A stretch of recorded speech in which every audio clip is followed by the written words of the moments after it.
Is $1 million enough to retire? For one family, it might be more than enough. For another family, even $2 million might not be enough. The difference isn't the balance, it's the income gap the investments must fill. In this video, I'm going to show you a simple calculation you can use to estimate your retirement number.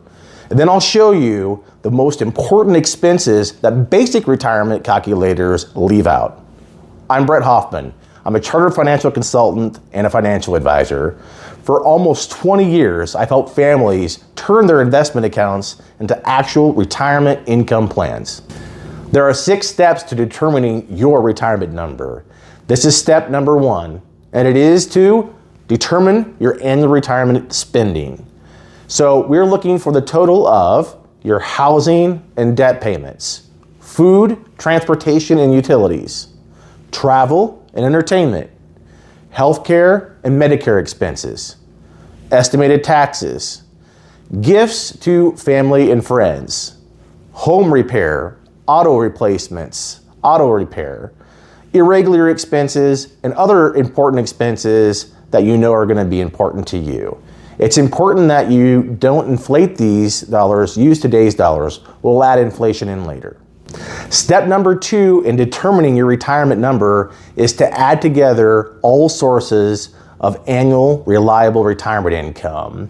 You want to be sure to include Social Security and pension payments, guaranteed annuity payments, net conservative rental income, and part-time employment if it's genuinely expected.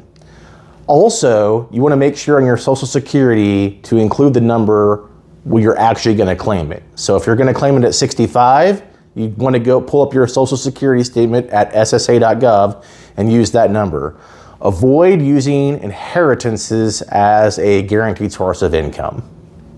Step 3 in determining your retirement number is to calculate your retirement income gap.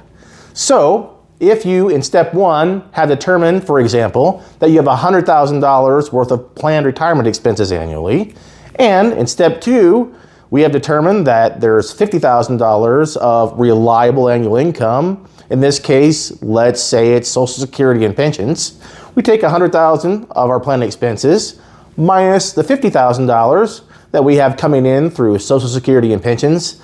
That leaves us with a deficit that we're going to need to fill. That's the gap. In this case, $50,000. How will this gap be filled? This gap will most likely be filled by taking income from your portfolio. Step number 4, this is where inflation comes in. And step number 4 is to inflate your retirement income gap number by 3% annually.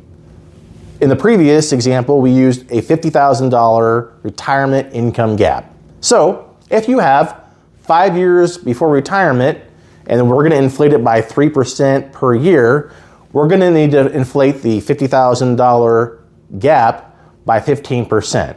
So on your calculator, you'll take $50,000 times 115%, which would give you an inflated retirement gap of $57,500. Step number 5 is to convert your inflated retirement income gap, annual gap, into a portfolio target. This is going to move you very, very close to your retirement number. So what does that mean? Well, we've determined that there was a $50,000 portfolio need annually, and then we inflated that. So at retirement in our example, we're going to need $57,500. How do we build a portfolio target from that? It's a very simple calculation, but first we have to assume a withdrawal rate. In this case, we'll use a 5% way to withdraw from the portfolio.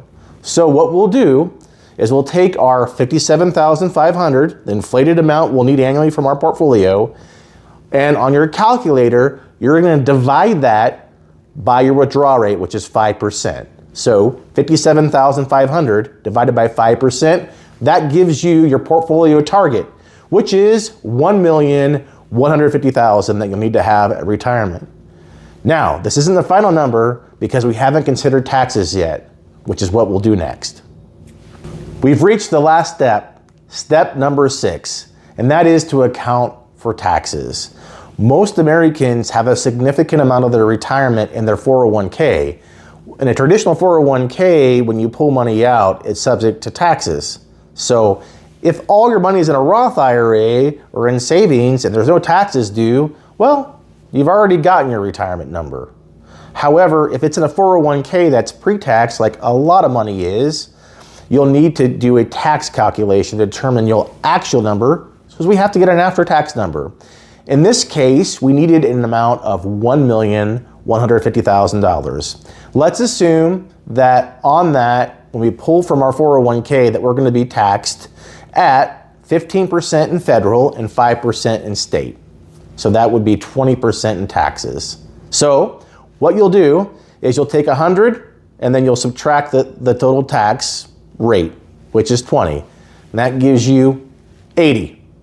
What we'll do is we'll take 80 and we'll make that into 0.8. If you get 70, make it into 0.7.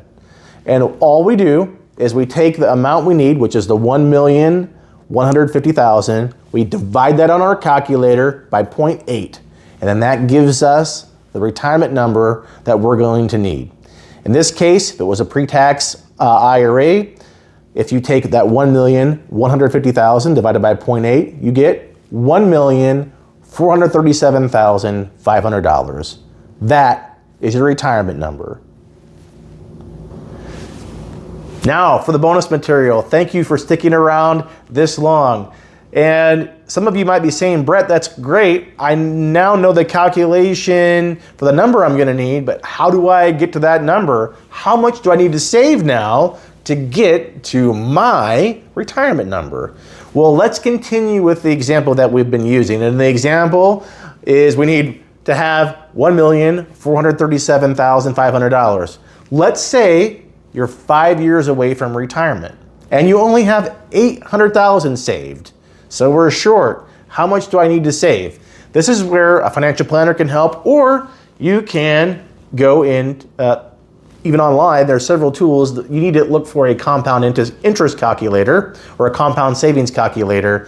And I've already run the projections for you in this example. If we're 5 years away and we have $800,000 saved, we'll assume a 10% normal market rate of return. It's not guaranteed, but we need to make an assumption here.